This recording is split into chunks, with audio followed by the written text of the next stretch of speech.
So let's see where this goes. All right. So welcome to another episode of Ask Infinity. As per usual, my name is Jordan Lindo, and I'll be taking care of the host. Today's Infinity is Marcos Mendoza. My friend, how are you? I'm doing well, thank you. How are you? I'm you know what? I'm having a very enlightening morning. That's what I'll say. So Marcos Mendoza is how do I describe you in a way that doesn't make it seem like I'm biased? I think what I appreciate the most about you is your musical talent. Mm-hmm. You're a really dope musical artist. You're a businessman. I think a lot of people in our community look up to you for that. And you're just a successful person. Like when I look at your life on social media, I see somebody who has his life together. You got a beautiful fiance, mm-hmm. And you just seem to be successful. So tell us a bit more about what you're up to right now. Yeah, it's amazing when you hear somebody introduce you and their perception and their ideas of who you are, and as you're saying all that, I'm actually in complete agreement with you. I'm like, yep, and I feel so good about being able to say that. Like, yeah, I feel so proud and honored to have, really just endured all the growth over the years. Like, it's so crazy. In those like 2 minutes of you stating some of the areas that I've excelled in, yeah, I'm so present to the humility that comes from knowing how the consistency and the persistence and the belief and the faith and the challenges and the growth, it's like all been combined into this way of being, Yeah. So it's like, with the music, it's like, wow, it's like I bridged the gap between music and business and managed to find a way to succeed and profit and and impact and lead, and still be able to do my music and be acknowledged for it and serve others through it, And I always say, like, my biggest lead generator in business is not when I teach people how to make $100K or when I teach people how to sell a $15,000 or $30,000 or $50,000 bundle. Those aren't my biggest lead generator. My biggest lead generators are when I speak over music and make a compelling video, right? Like, people want to connect with your heart. People want to connect with your message, your purpose, your belief in yourself and your belief in them. Yeah. And that's where relationships are really built. And I've learned that if it wasn't for my unique ability through music and spoken word and the piano, people wouldn't really get to see the empathetic side of me, right? And I think that's what really creates this connection to the humanity in me. Yeah. Because I feel like business can make everybody feel so like robotic. Yeah. And I definitely have, the roboticness in me because I'm in just go, like hustle align mode all the time. Mm-hmm. So, you stating an intro like that is like really nice to be seen in those specific areas. Well, you said something interesting that I want to stop and dive into.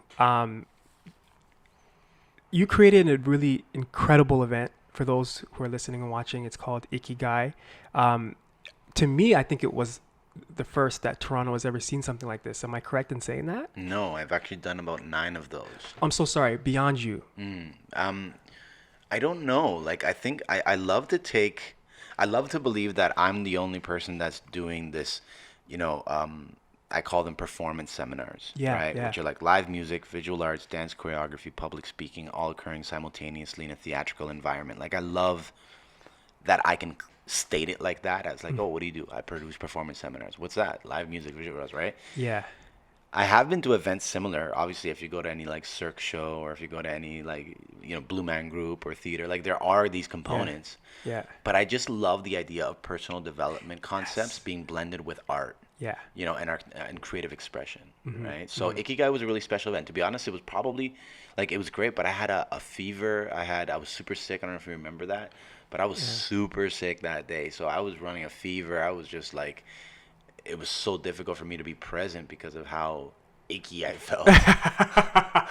You were an icky guy. Yeah, I got super sick, and it was, so It actually happens almost every event. I get sick just before the event, and I think it's just stress and the immune system and all that, right? Yeah. We'll talk about the pressure. Like coming up to an event like this, is it like, do you feel like you have to perform or you have to kind of give us something Yeah, unique?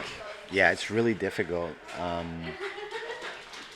It's really difficult because if you get thrown off Yeah. from the art that you'll share by having to focus on all the marketing, then the event suffers, Got you. and it happens every time, right? If it's not a 500 person event, 1,000 person event, it's like the one thing that everybody wants is bums and seats. Yeah. So you got to focus on building relationships with X amount of people in order to get those bums and seats. Yeah. Like we've never used advertising to to promote our events. We use personal rapport and organic invitations, That's right? incredible. So you build, let's like, if I'm going to do an event 3 months from now and it has 500 capacity, then I'm going to have 500 conversations from now to 3 months. Another, like, we've learned smart ways to do it where it's like, okay, you invite 250 people and tell everybody to bring a guest, right? Make it mandatory to bring a guest. Now you double up, right? So there's different ways, but yeah, there's tremendous amounts of responsibility. I wouldn't call it stress, but there's a responsibility to deliver, Yeah. right? Of If course. people are gonna, I always take into consideration like, um, people got to get babysitters. People, rush home from work so they can take a shower and get changed, do their makeup, and leave and sit in traffic, or pay for parking. Like you got to be super considerate of people's lifestyles when you're asking them to come and invest hours and energy, into your belief that you can inspire them or impact them in a way that empowers them or leaves them better off. Wow. So you said you did 9 ikigais. So yeah, and they've all had different names. Yeah. So look back to the first one.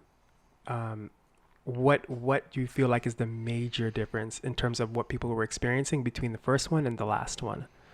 Um, I think what they'll experience is or what they have been experiencing is the maturity of my performance, my language, my stature, right? I think I can own, if it comes down to, like, I remember the first time Possible Performance Seminar was, at the Fairview Library Theater. It was fresh out of Landmark. Yeah. 150 people came, and that was my dream. And I was like 30 years old, and it was like me taking a stand for what I always wanted to be. And I thought that was a fantastic show, and it was just so much fun. And I was at the time, I've always looked at myself as just a kid with a dream. Now it's not like that. Now I'm like a serious dude. Like I'm like legit. Like I really feel like I've grown into the understanding of my role as an entrepreneur and as an artist. And I love the idea of saying, I'm a wordsmith first and an entrepreneur second, right? Because that way I could keep it really raw to my roots. Like I love using wordplay and it's like people say music, but music is such a vague thing. It's like music is so broad. Music can be expressed and felt in so many ways. But for me, music is hard to express in words. Music is more of a feeling. And once I catch that feeling, the words then come. So that's why I think when I play piano, that you could hear me crying through the piano's sound, right? Like that's something that I really connect with. Is like the piano brings out nostalgia and melancholy, sensations. So I think now what people would experience is that I've grown, I've matured, and I've taken more risks now, right? Like were you at Global Changemakers? I was not there. So even that, like that was at the CBC building, you know, again, that was another 500 people. Like we had 42 days to do it, and we pulled it off, and it was just this tremendous impact-driven initiative. It was just like, wow. So I got to interrupt you there because you said we. So do you have a team that helps you get this done, or? Yeah, Okay, and how big is the team? it depends on the event. So for Global Changemakers, 500 people, like how many people are you working with? It was three main leaders, myself, it was Natasha Serene from Mind Valley, Jessica. We were just leading the way, and then we had like our assistant, we had our editors, we had our promoters, and then we had over 50 affiliates. Wow. So yeah, Hmm. that's a big deal. Yeah.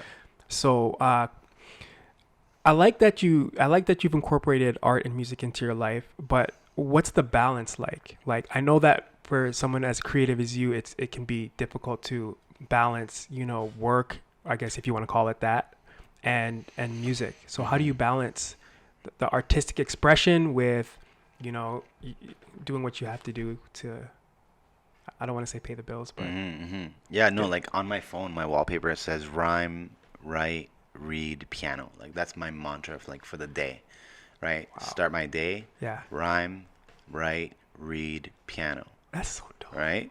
And that's like those are my four bliss attacks, right? Hmm. Hmm. So I can literally like pop up an instrumental and just hit a wicked series of freestyles that help me feel so powerful, so clear, so energized, right? And then write in my journal about how I feel about that, and then read, you know, do one chapter of a book per day, right? And then piano, and then end it off by doing, you know, 20 minutes of piano, Yeah, yeah. right? And that's all part of the 5 a.m. morning ritual, right? It's like it's crazy how like it's literally like jump out of bed, literally roll out of your bed into a plank, you know? Seriously. Yeah, like roll out into a plank, hold it for as long as you can, drop to the ground, push-ups, right? From push-ups up to crunches, you know, crunches Yeah. back to a plank, plank up to like jumping jacks or burpees, right? Then down Hmm. back to push-ups, right? Pull-ups, right? And then go for a bike ride, you know, and just do cardio for a quick 20-minute hit, you know, like after all that, Yeah. you want to rhyme, you want to write, you want to play, you know? Mm. So it's like it's broken down. I kind of modified the 20-20-20 formula, which is like 20 minutes of movement, 20 minutes of growth, and 20 minutes of reflection, right? So that by 6:30, 7 a.m., I'm just like super primed for my day, Yeah. right? Yeah. But these days, it's like I've been working like literally till like 1 o'clock. And then from 1 o'clock, if I don't want to work for the rest of the day, I won't, right? So you're talking about 1 p.m. Yeah. Okay, cool. I'll just chill. You know, I'll nap, or I'll go for a walk, or I'll go biking again, or you know, I'll just chill. Right? It's on the days where I'm working from 8 a.m. to 8 p.m. where life becomes the most pointless, even though you're stacked with responsibilities and commitments. Yeah. So it's like I've learned that if I don't invest into myself, if I don't do what I have to do to keep myself energized and ambitious and inspired, then Yeah. I become this depleted source of knowledge for the world rather than for myself. So it's like I can't operate at a depletion. Like I had to learn that. And the entrepreneur, when you get like when you make that first little bit of money, Yeah. you're like, "Oh shit, I can make money. I can do this. People value me. I can serve. People are happy. I'm producing results." You become so addicted to the thrill of knowing that you are worthy and Mm. that people believe in your worth that you just want to continue to serve. But then you get lost because you serve so much that you then get caught up in, wait a minute, where's my own identity? Is my identity being an entrepreneur? Right? Wow, that's deep. Yeah, so a lot of people get caught up in that. I got caught up in that. Now we're in the position where like we've only been in business for 3 years. You know, for us to do what we've done in 3 years has been exceptional. And now we're like, oh, okay, shit, like we're scaling. Like this is what scaling looks like. It's hard. It's like it tests you. It's like, oh wow, I need to trust people to do what I do. Oh wow, I need to pay salaries, right? I'm dumping $30,000 to $70,000 a year on this person.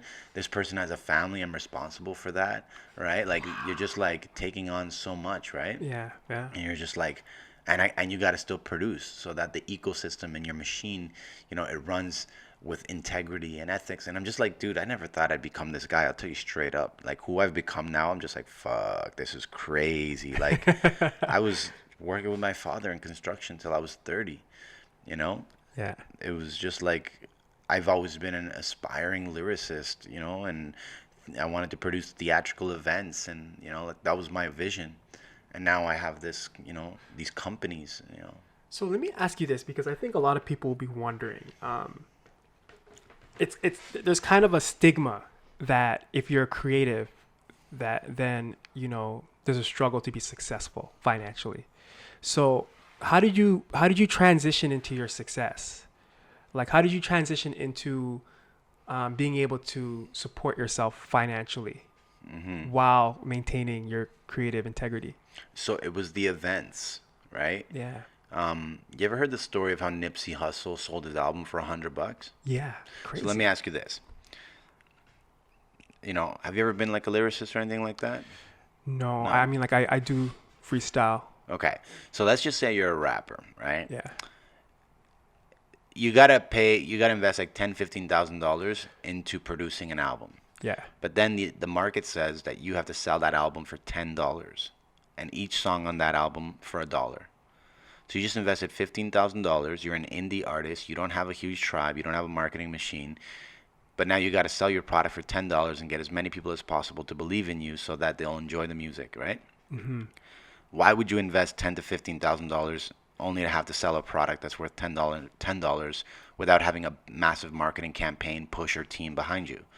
It makes absolutely no sense. That model is so broken, which is why the industry wants you to sell your soul, which is why the industry is a bank. Every label is just one big bank that says, well, here, we'll spot you $500,000, Wow. Yeah. right? Yeah. Use the money as an advance, make your money back, and then you get to keep the profit after you pay us back the $500,000, Of course. right? So, yeah, they'll give you the marketing machine, yeah, but if the market spits you out, if they reject you, They're not responsible for that. then the label is like, we gave you the money to go make it happen. Plus, we gave you a team to make it happen as well. If the market doesn't respond to you, then you still owe us the money. So that whole industry for me was just like, it was just one giant cop out. You know, it was just like one big scam. Mm-hmm. And once I learned that, and I learned that at 23 when I studied music, it was like, whoa, it was like, this doesn't feel right. So how I did it was I started producing the performance seminars, right? So it's like, how much you charging for your performance seminar? $100. How many people are you going to invite? 100 people. What's 100 times 100? 1,000. 10K. 10,000. 10,000. Sorry, my math skills need to be brushed up. Right? So you invite 100 people at $100. It's like, oh, well, who's going to pay me $100? Well, let me ask you a question. What would you pay for $100? What would you want to get for $100 Me if you came to a personally? music event? Yeah. Just, I don't know, something visually cool. Visually cool. Dope ass music that Dope I could music, like right? feel. Yeah. Probably like at least 3 to 4, maybe 5 tracks. Yeah, 3 to 4 or 5 tracks, right? Inspirational, maybe food, Yeah, right? yeah. Maybe I mean, knowing that a bunch of your friends are going as well, right? Maybe a dope space. a dope space, maybe some cool sponsors to make it, make it look like it's been supported by companies that you're aware of, Yeah. right? Yeah. All for $100, right? Mm-hmm.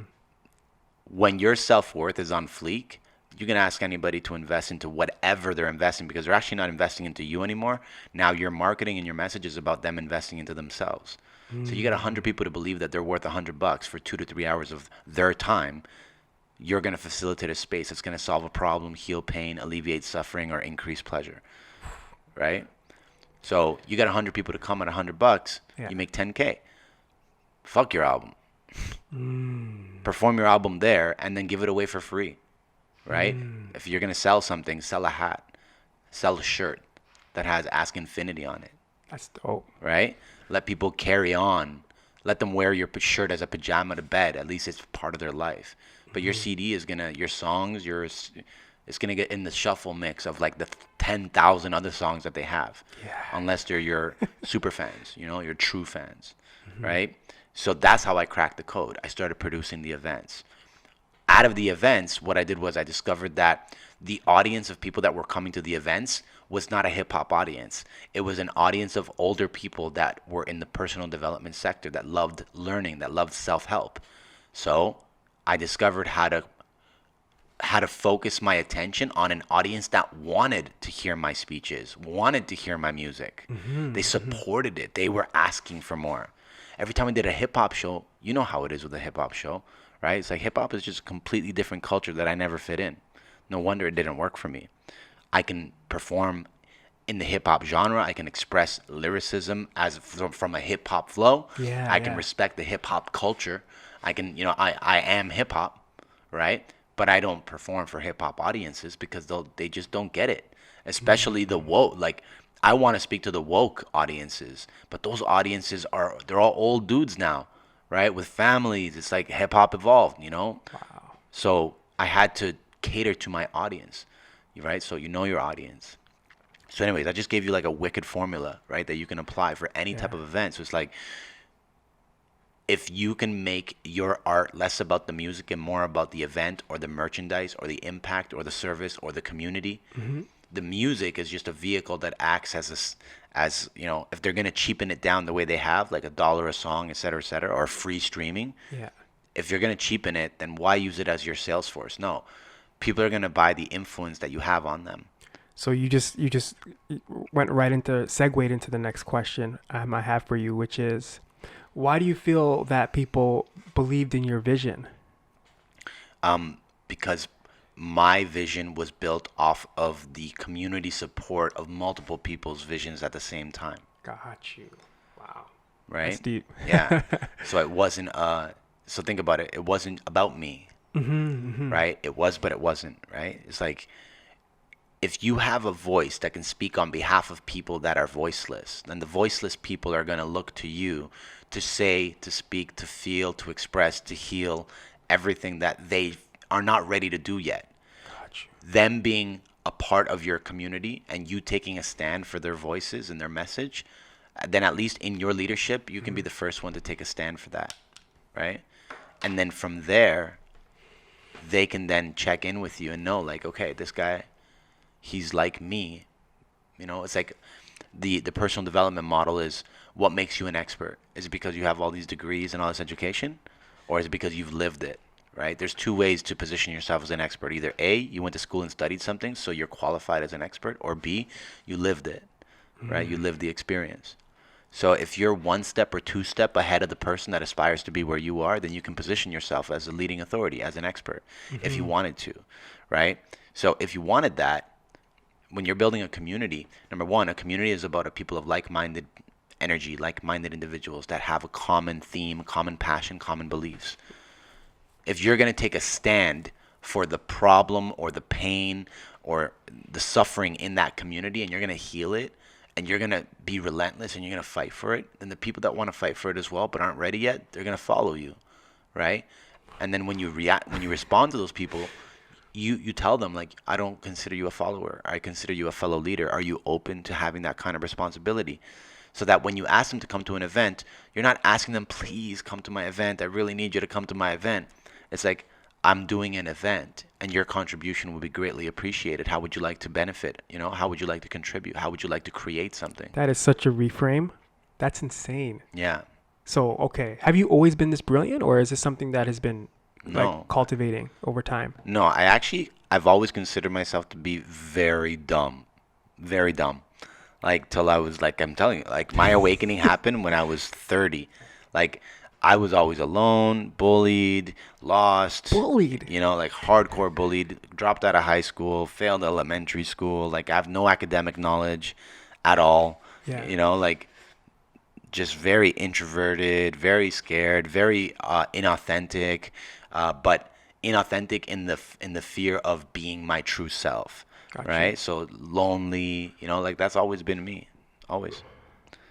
Yeah, even today, even everybody's like, I'm actually super introverted all the time, but get me on a camera, I'm extroverted. Get me on a mic, I'm extroverted. Get me on a stage, I'm extroverted, right? Opportunities where I get to share what I'm passionate about or compelled, or if I see indifference or injustice, if I get those opportunities to share, then I will. But other than that, I'm super introverted. So do you feel like the school system failed you in any sense? The school system for me is now that I've become aware of so much knowledge pertaining to the fundamentals of how the school system is, how it operates. It's like a prison in a way, right? Wow. And that's just from my roots of, like, Dead Prez, Immortal Technique, like my hip hop roots of, like, understanding. Like, I was into political science, the politics, like the conspiracies, the truth about what's going on in the world. That's what my upbringing was. So I feel like when you're woke too early, it actually steals and robs your life, right? Like when you learn the truth about Christmas, Yeah. or the truth about Easter, or all these different holidays. When you step outside of the bubble and you get to see what the bubble is made up of, it actually kind of ruins your life in a way, because now it's kind of like it spoiled everything for you, right? I went through a phase like that. Now I'm just super nonchalant and chill about everything, right? It's like, let it all be as it is. But growing up, that's who I was. I was always like, just like jaded. That was the word. I was jaded. I grew up so jaded. Jaded by everything. So what do you feel like was the thing that helped you like heal that jade?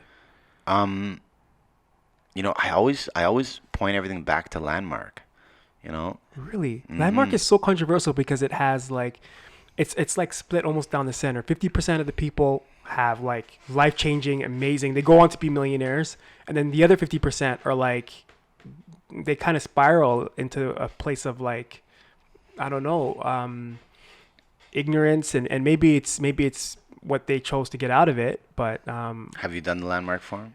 I haven't done it. I did the intro, like I went like a house intro. I don't know if that makes Mm-hmm. sense. And I liked it. Like the person who was doing it, facilitating, was great. Loved his energy. But I just didn't feel like it was for me. Yeah, it's actually for everyone. how, Like, I'll advocate for landmark. how much are they paying you, Marcos? Nothing. And that's the thing. I think that's one of the most beautiful things about it. You know, Landmark is, you know, obviously it's got a very, very salesy and marketing thing to it. It's very intense in their enrollment. It's very pushy in a way. But it depends who you're being pushed by, or as they would say, enrolled by, Yeah, right? yeah. If the person who's enrolling you into the belief or into the possibility of you getting out of your own fucking way Yeah. is someone that cares about you, listen to them, right? Listen to them. You know who Gotcha. enrolled me into Landmark? Who? Irma and Vanessa Ferraro. Oh, okay. So just And this amazing is from people. from years and years and years ago. They were trying to get me into Landmark, like years before I actually did it. And I remember it was like I quit my job, I took out my RRSPs. I was like, I got some Wow. money. I was like, fuck it, let's do this Landmark thing. I thought it was gonna be like a Tony Robbins seminar, right? Yeah, I had yeah. no idea what I was getting into, and I walked into this just like whooping, you know, like I walked into this like Emotional. it was like had so many walls up. I was so guarded, so ego, like so much ego, so much fear, so much resentment. You know, I was not open to. I wasn't coachable. It's funny because now my company's called Coachable, right? Like I was So going cool. through so much resistance, going through being coached. I always thought I was a coach. I got certified as a coach when I was 26. So I was like, oh, I'm a member of the ICF. I coach people. I do this, I do that. But I was broke and inactive in my practice.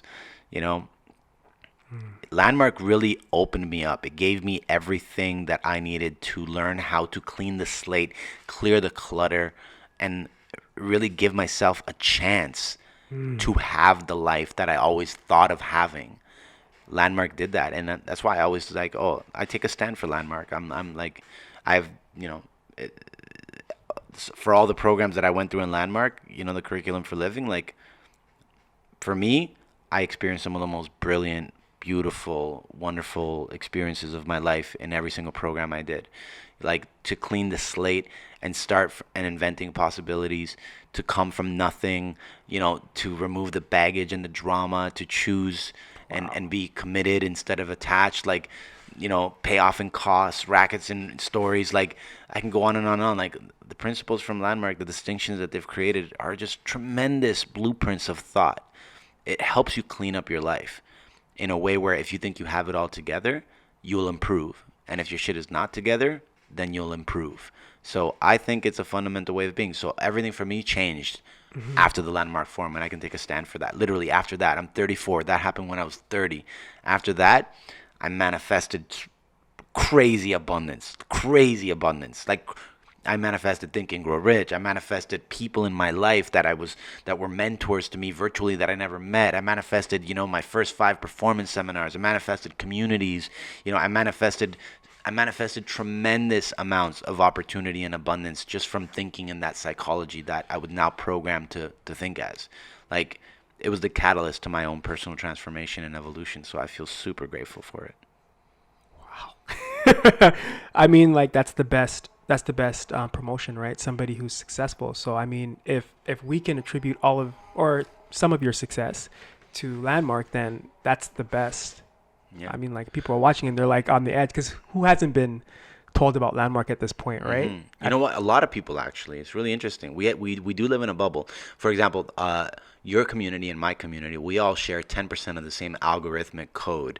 So we actually are always impressed upon by the same content, by the same people, right? yeah, So I there's see actually that. a whole other world out there, right? But we live in this bubble because that's what the algorithm allows you to see. Right, so of course we're going to keep hearing about Landmark because our cycle, our community is the demographic has been marketed to. It's locked into an algorithm, Yeah. right? So Yeah. literally every time that you're looking at your phone to be impressed upon by what your community is doing, it's because your community is in the same algorithmic cycle that has been programmed to remain the same because they're engaging with each other. Facebook, Instagram, LinkedIn, all this stuff, all they want is engagement. If you engage, then the algorithm says, oh, look, this person's engaging with that person. Let's make sure they keep seeing each other. Oh, that is so scary. And I want to ask about that. But before I do that, I want to really quickly change the battery on this audio. Cool. So we are good. Cool. So intermission. Break. So you said something a little bit scary there. And then you know what's funny is I don't think people like to think about it. But you said that, you know, the algorithms, the way that they work is when you interact or however you interact with the platform, it kind of reads you and then it connects you with people, places, and things that it creates like a profile. How do you feel about that? I think it's dope. Is it a good thing? I don't. Okay, maybe it's just the paranoia kicking in. So think about it this way. Do you like social media? Yeah, I think it's good. Yeah. I think it's a good Do thing. you like sharing your content? Do you like having a platform for people to hear this conversation? Hell yeah. Do you like seeing, are you single? Do you like seeing girls that, you know, come across your profile? Maybe your Yes. future wife someday? Yes. Right? Yes. Do you like the idea that you have access to all this information at your fingertips? Mm-hmm. Right? Do you opt in to the experience of social media? Yes. Yes. Okay. So if you choose to opt into the experience that social media gives you, the exchange for that experience is your data, Yeah. right? So whether you like it or not, you still have a choice. You Yeah. can opt out. Of course. You can go back to the paper, you know, Yeah. newspaper. You can, you know, like there's so many things you can do. It's just you can opt out and still get by. If anything, probably live a better, healthier life if you do opt out, right? But if you choose to opt in, you choose to opt in. So if you're gonna opt in by choice, and I always feel like people that like they just complain, but it's like, dude, like you got this free service to give you access to infinity, Yeah, it's so true. That's so true. and you want to complain because they have your data, but they need your data to operate so that they can continue. Like it's a catch-22. But you know what it is for me, and I think for a lot of people, is the line is so thin. Because today, right, it's very simple. Like, yeah. They know that you like chocolate ice cream, you know, Asian girls, and, you know, performance seminars. Like, that's all they know today. But I feel like the profiles are going to get so much more sophisticated that it's like almost like they're directing you. Like imagine being on Facebook and you know they want you to go to an event, right? They want you to go to Marcos's event. So all you're seeing is Marcos's event, and then all of a sudden it's in your subconscious and you're at Marcos's event. And I think you know, it's probably just being paranoid. I think and it always comes back to accountability, I guess. It's like how much Facebook do I want to consume? And I think if I can restrict that, then maybe, you know, it's not such a bad thing that they have all my information and they know everything I'm going to do potentially. Yeah, but if they didn't have all your information, think about 10 years ago, who actually had all your information? You know, like, I don't know, like there's a cost and there's a payoff. Back to Landmark. What's the cost? What's the payoff? Right? That's a good point.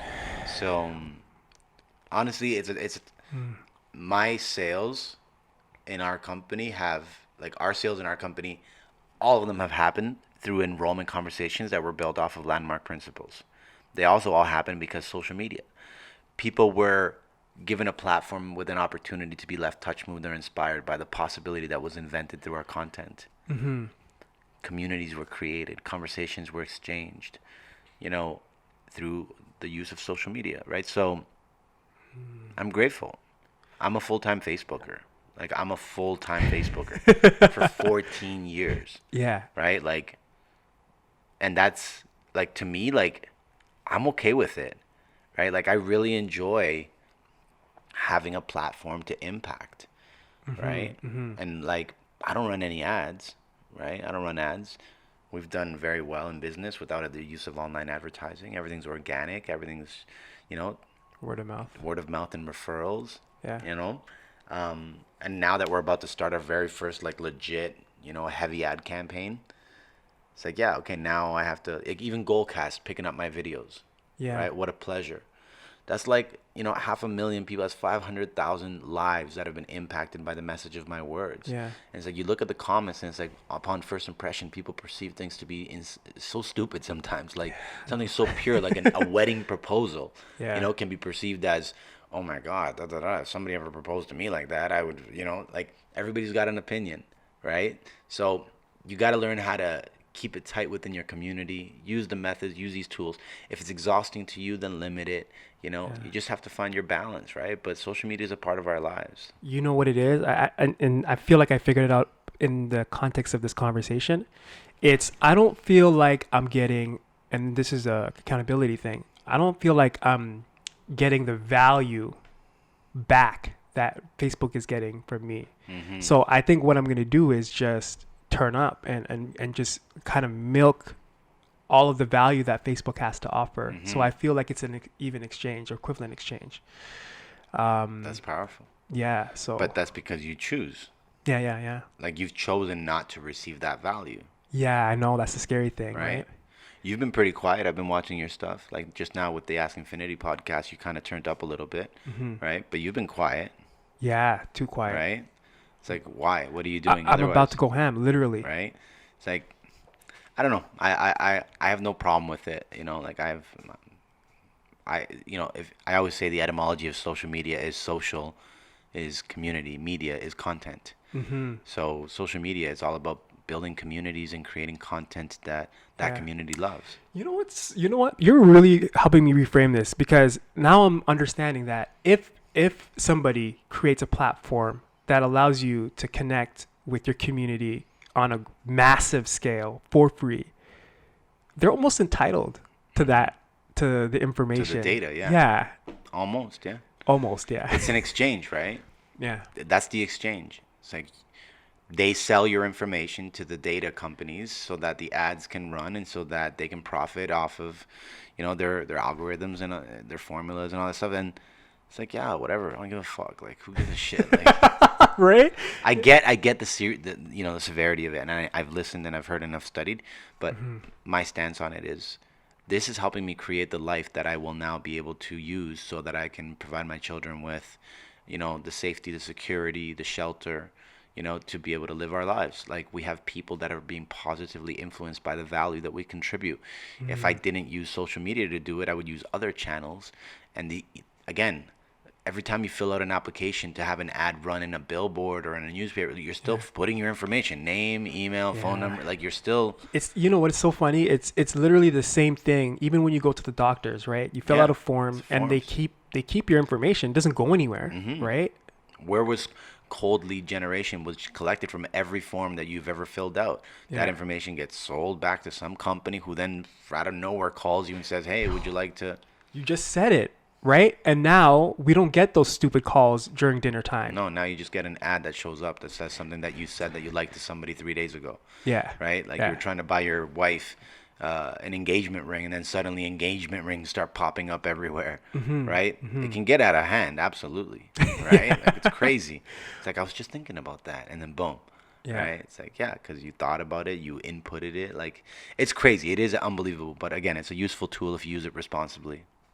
I think that as long as we use it for our benefit, then you can't lose. You can lose, but I think it's not use it to our benefits. Use it just responsibly, right? How would you lose? Like, in what scenario would you lose? Well, because your reputation is on the line every day. If your reputation is damaged, you're off social media like that. Yeah, I know. It's crazy. Right? So you have a responsibility to be wise, to be kind, to be generous, to be considerate. If you're going to be on social media as a public figure, then you better be a good person, right? Like, that's your that's like the only code. Like, you want to be you want to be seen by the public, then be a good person. But there's so many people on social media that are bad people, just bad, or nobody's bad, but people that behave in, ways that aren't good. Yeah. Right? Yeah. And you get to witness that, and you see the hate, and you see the spite, and you see the anger, and you see it all, and you're just like, you want to distance yourself from that. Yeah. Right? Yeah. So it is what it is. Do you feel that success happens in proportion to how the energy you put out in terms of being a good person, or? Absolutely. Yeah, absolutely. 100%. Yeah. Mm-hmm. Interesting. Very interesting. Okay. So I'm gonna ask you a question, then I'm gonna ask you another question, and then we're gonna wrap up. Cool. So since we're talking about all these algorithms, what do you think about AI? What do you think about the development of artificial intelligence? I don't think about it. No? Are you interested in it? Self-driving cars? It's cool. Self-driving cars are cool. Like I did the Tesla run the other day, and it was like, it's dope. I was like, yeah, this is wicked. It's fine. What are you driving right now? Nothing. Oh, actually, wait. I have a Solstice. Yeah. I was gonna say you've been doing like Facebook lives from Yeah, cars. yeah, a Solstice. Yeah. So the Solstice is Pontiac, right? It's like a convertible Pontiac. Yeah, two-seater. How you liking that versus the Tesla? Because I'm a Tesla guy myself. No, no, no. There's no comparison. I want the Tesla. Okay. Oh, Yeah. I thought you were about to say that the Pontiac was better. It was No, about no, to no, be a no, fight. no. No way, no way, no way. No, I want the Tesla. What Yeah. color? What color for the car? So the Tesla, this car, the What color? Solstice, What color do you want to get on the Tesla? it'll be a matte black. Yes. Yeah, matte black. Yeah, and they don't come in matte black. You have to actually customize it. Gonna customize it, Yeah. eh? Like, I don't, I'm not a huge fan of like the car designs of any of them. I'm a huge fan of the eco-friendly. I'm a huge fan of the power. I'm Yeah. a huge fan of that big ass screen. Yeah. I'm a huge fan of like the idea of sitting in I could live in that car. Literally, I could live in that car. Everything's I there. could work in that car. I could, like I love the idea of just like the thing about me is that when I have a car, I don't leave the car. Yeah. I do everything in the car. Like I just want to, and that's my pattern from when I was 16. Like just everything in the car, do everything in the car. Is it because it allows you to go, or what? What is it? It's I've always had Jeeps, so Jeeps off-roading, forests, nature, parks, sound system, isolation, something about a car is like a sanctuary to me. It's like some people use cars to commute. I use cars to create, right? That's why my Wow. car has to It's be. like a temple. It is like a temple, very much so. Very interesting. Yeah, like every speech I've ever written, every song I've ever written, it's been in a car. Music's a good sound system, and just repeat and just isolation. It's like coffee and just it's an environment that I vibe, love isn't being it? in. Yeah, It's a vibe. yeah. Well, Marcos, God damn, it's been such a crazy, amazing conversation, man. I appreciate you coming Thank on. you. Yeah. But before we wrap it up, I want you to just let everybody know where they can reach you, how they can connect with you. So you can reach me on social media. Social media. Facebook, Marcos Mendoza. Email, hello@thestartupboutique.com. Yeah. Facebook, Instagram, I am Marcos Mendoza. And yeah, look forward to connecting. Awesome. I mean, I'm going to have the links below anyways, but Mhm. I just like when people say it Cool. on the video. So the last question is, drum roll, infinity. Mhm. What is it to you? How do you experience it? If you do. I don't actually. I don't ever really use the word infinity. I don't consider the context of it. I appreciate my idea of what it means. Immediately I think of space. Infinity. Even like I think it's the pi formula. It's just the never-ending 3.14. Yeah. Like I don't think about the word infinity ever really, so I don't have any context for that.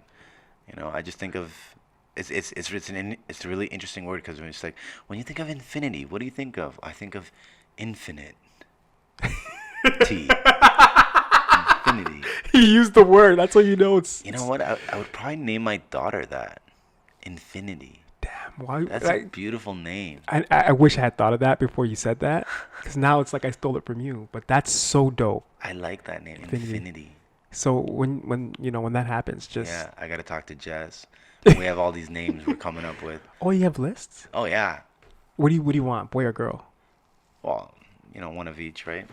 I have a list right here of crazy amounts of names.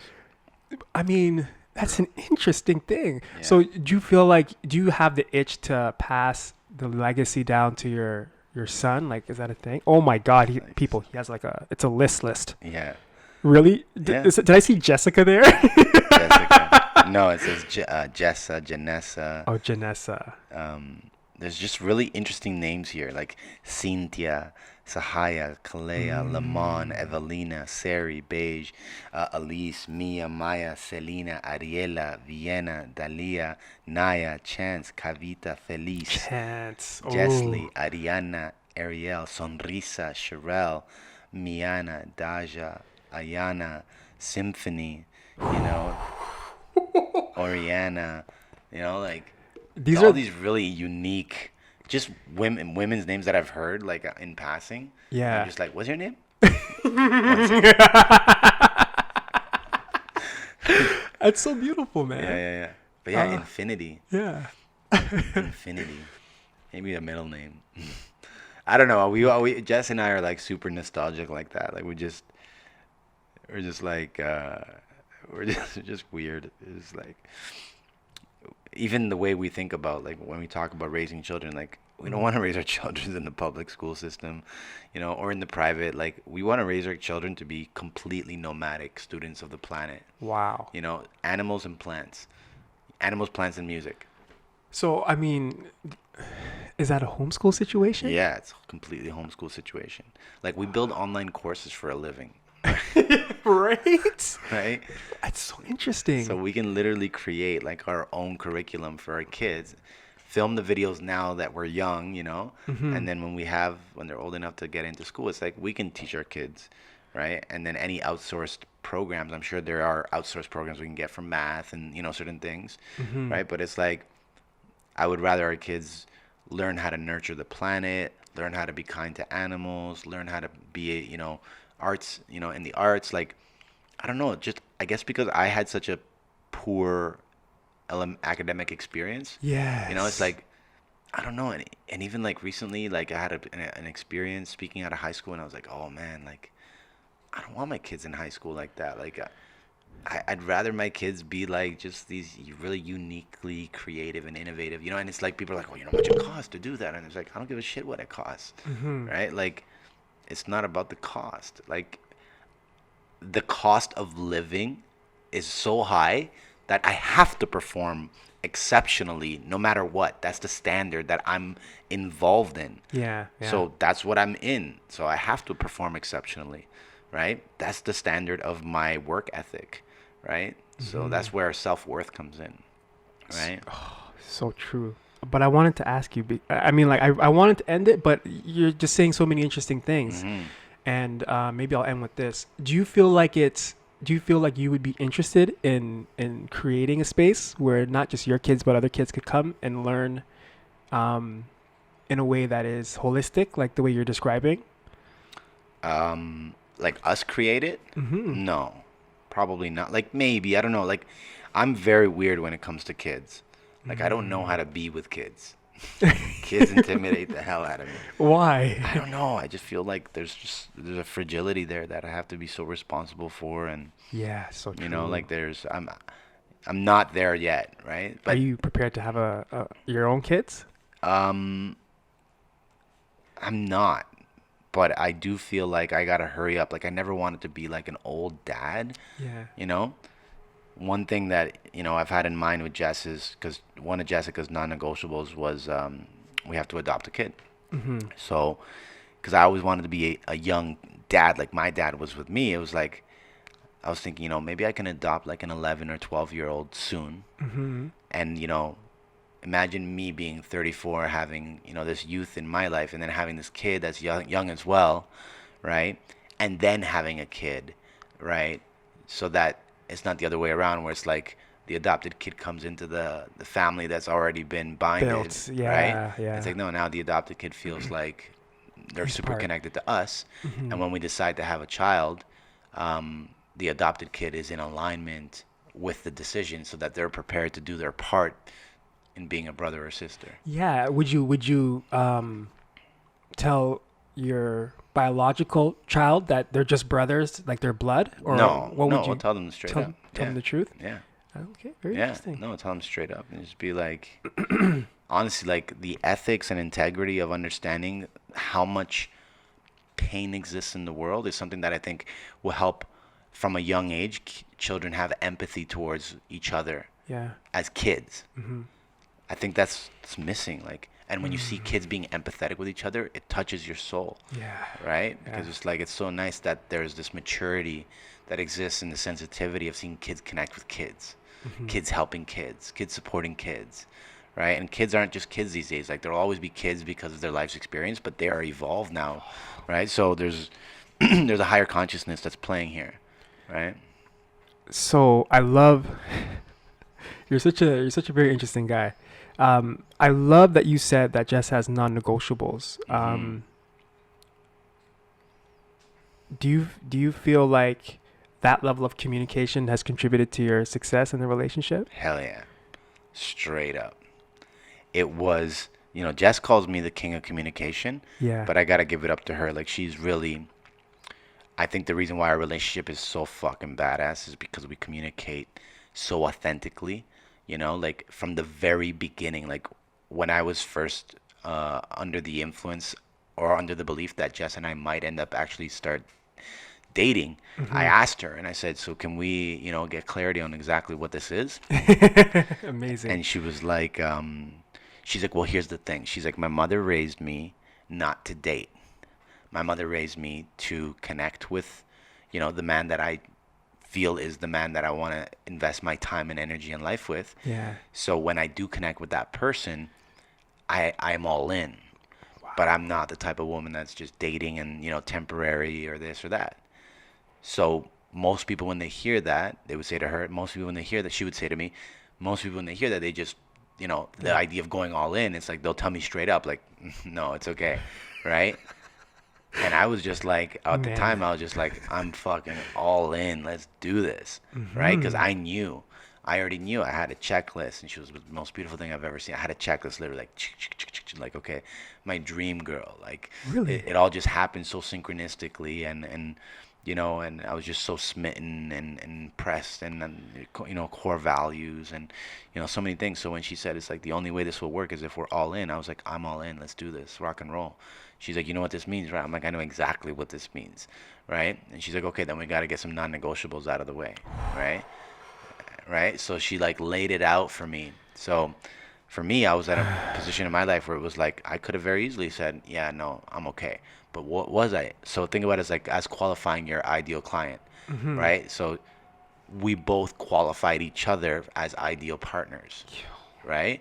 Before we even went into it, right? So if you think about it like that, it's like how many people are actually not qualifying each other? They're qualifying each other based on nice ass, nice face, nice this, nice car, nice money, nice this, right? Yeah. They're Yeah. qualifying each other based on these surface-based principles, but they're not qualifying each other on the longevities. Maybe the woman is looking at the man like that, even vice versa. But it's like if you don't communicate that, if you don't set your qualification criteria up from the get-go, this is where games happen. This is where it's like, so yeah, so it's like I don't think this is gonna work. What do you mean this is gonna work? Like we both qualified each other, right? Like you gotta communicate. Like communication is the ultimate tool to everything. And even when things don't work out, communication is what can help the blunt the The the impact? the impact land even softer because you're communicating authentically. Like I've witnessed conversations where the stress between two egos is so tremendous that through communication, authenticity, integrity, and love, the balance and the serenity that gets created through the exchange can leave both people in awe and in love with the respect that they have for the space or the container that was created in that dialogue exchanged. Right? Wow. And it's like, it didn't work out, but I feel so good about how you and I communicated, the evolution of both of our individual lives. It's not so centered, ego centered. It's about the evolution of us, right? Yes, right. Even if we're not together. So communication for me is like, yeah, like we really we got each other locked into a very, I guess the word would be Mutually beneficial. yes, but more so like raw. It's a very organic, a very like filtered. Like we're very transparent about our feelings, right? Without shame, right? And I think that's so special when the idea that when you choose a life partner, you say, I'm here doing life, I'm going 100 all in to myself, and you're doing 100 and going all in for yourself. I really like the idea of us, going all in and doing 100 together. It's like, would you like it if I could share my life with you? Would you be open to sharing my life's experience, with your life's experience, Experience. so that we can both live our individual lives together, right? And I think that doesn't Yeah. happen. There's insecurities, there's flaws, there's hate, there's judgment, there's this, there's that. And it's like, there's baggage. So it's like, I need someone to fulfill this lack in my life. So I'm going to lean on them, right? But you know what's interesting? I don't even think a lot of relationships can even survive the non-negotiable phase. Like that's how powerful that sounds to me. It won't survive unless you're inauthentic, right? And which people will be because they're thinking about what they want, right? Yeah. It's like, so here's my non-negotiables. And it's like, da, da, da, da, da, da. And then you're like, sure, that's fine with me. Cool, let's do it, right? And then, some time passes Yeah. and you just choose your self-love, instead of the love of the union, right? So it's tricky. Relationships are really tricky because relationships can go so many different ways. Yeah. The human condition is built on, its own individual desires. You know, that's another Yeah, that's it's another another conversation. conversation. Yeah. I was just gonna say Yeah. thank you so much for blessing this podcast Thank you with for this allowing conversation. it. Yeah. Stay blessed. For those of you watching and listening, you know what to do. Social media thing, click, share, like, and stay blessed. Peace. Peace. Whew.